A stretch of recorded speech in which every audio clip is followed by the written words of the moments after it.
Pagkatapos ng mahabang panahon sa lungsod, muli kaming umuwi sa aming baryo. Sinamahan namin ang aming tatay sa bukid at sa pagpapaligo ng kalabaw. Habang naglalakad kami sa mga daang dati naming tinatahak, parang bumabalik ang oras at isa-isang bumalik ang mga alaala ng aming kabataan. Dito sa bukid kami lumaki. Dito namin unang natutunan ang kahalagahan ng sipag, tiyaga at sakripisyo. Dito rin namin unang nakita ang tunay na hirap ng buhay. Bata pa lang kami, namulat na kami sa realidad na walang madaling paraan para mabuhay. Kailangan mong magbanat ng buto para may maani at may makain.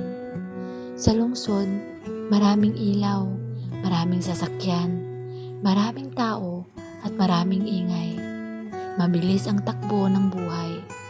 Halos lahat ay nagmamadali at abala sa kani-kanilang mga gawain. Pero sa bukid, iba. Tahimik, presko ang hangin. Maririnig mo ang huni ng mga ibon.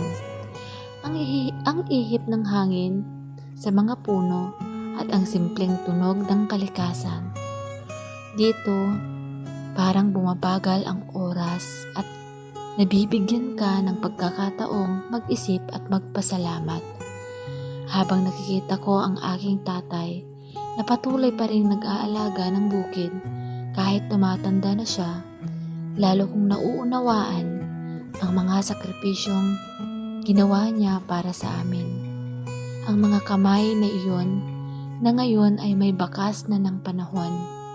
Sila rin ang mga kamay na walang sawang nagtrabaho upang mabigyan kami ng mas magandang buhay. Maaaring malayo na ang narating namin mula sa bukid, ngunit hindi namin kailanman makakalimutan kung saan kami nagsimula, sapagkat ang bukid na ito ay hindi lamang lugar ng hanap buhay. Ito ang naging paaralan namin sa buhay. Dito kami natutong magsikap, mangarap, lumaban at bumangon sa bawat pagsubok. At sa bawat pagbabalik ko rito, napapaalala sa akin na kahit gaano kapakaganda ang buhay sa syudad, iba pa rin ang kapayapaang hatid ng probinsya. Iba pa rin ang pakiramdam ng makauwi sa lugar kung saan nabuo ang pinakamahalagang alaala kasamang pamilya.